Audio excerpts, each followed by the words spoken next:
I think it was Al that told me that the third year of his campaign would be the best, and he was right.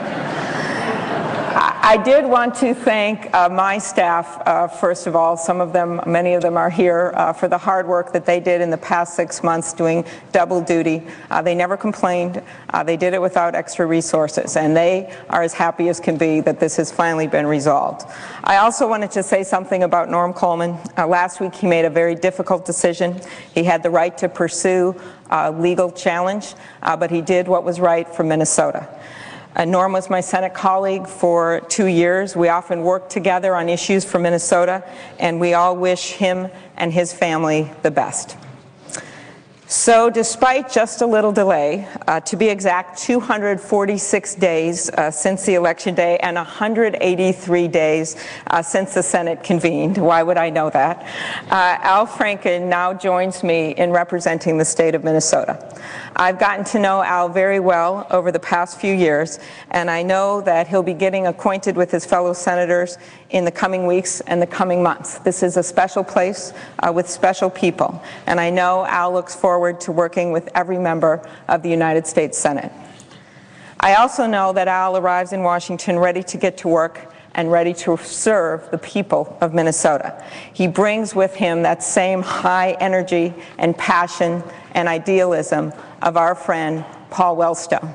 I was telling Al that when I first came to the Capitol, I was stunned at how many people would come up to me when I said I was a senator from Minnesota and say, that's where Paul Wellstone was from. And it wasn't just other senators. It was people like the tram operators, the secretaries at the front desks, the cops that work on the front line.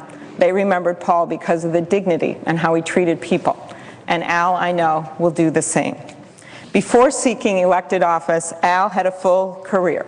Among other things, he was an Emmy Award-winning television writer and producer. He was a best-selling author with 3 of his books going to the very top of the New York Times bestseller list. He was the host of a national radio show and a Grammy Award-winning satirist who, with the USO, he has gone overseas several times, 7 times in fact, 4 times to Iraq to entertain our troops and to visit our wounded soldiers. We all know Al spent some time in comedy, but during this long campaign, he has demonstrated to Minnesotans that he takes his job very seriously, and I know that he is taking his new job as senator incredibly seriously. Al's heart is with middle-class families who work hard, live responsibly, and follow the rules. He knows their hopes and fears, their dreams and their struggles. He knows it because he's lived it. When Al was 4, his family moved to the town of Albert Lea in southern Minnesota. Al always tells a story about that move.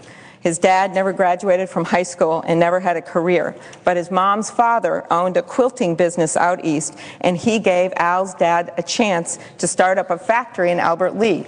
After about 2 years, the factory failed, and Al's family moved to the Twin Cities. Years later, Al asked his dad, "Dad, why Albert Lea?"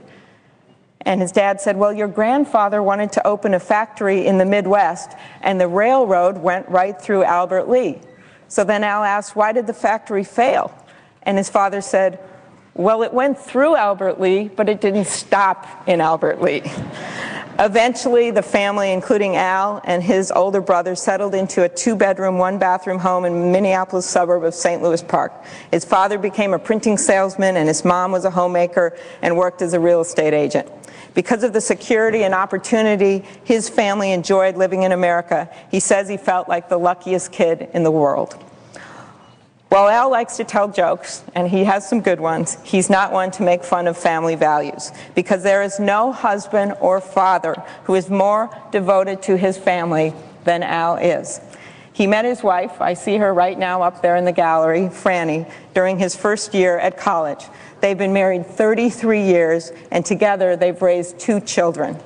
Al often tells a story about Franny's family. Her dad, a decorated World War II veteran, died in a car accident when she was 17 months old. The death left her mom suddenly widowed and alone with 5 children. It was a lesson for the family, and it was an example of how one family pulled themselves up with help. He knows how difficult it is for so many families who are struggling to make it, squeezed over high health care costs, college costs, housing costs. During the past 2 years, Al has traveled to every corner of Minnesota, from the Iowa border to the Canadian border. He's had coffee at the Main Street cafes, and he's spoken at local bean feeds. He's toured homegrown businesses, he's stood with workers, he's been to veterans halls, and he's gone to college campuses. He's been there day in and day out, listening to the people of Minnesota. Now he has the honor and the responsibility to serve them in the United States Capitol. The United States Senate is an old and established institution. For any newcomer, it takes some getting used to the arcane rules and unique customs, but I am confident that Al can adapt. And this is a big moment for Franny and their kids as well. Al and his friends and relatives have been waiting for a while for this.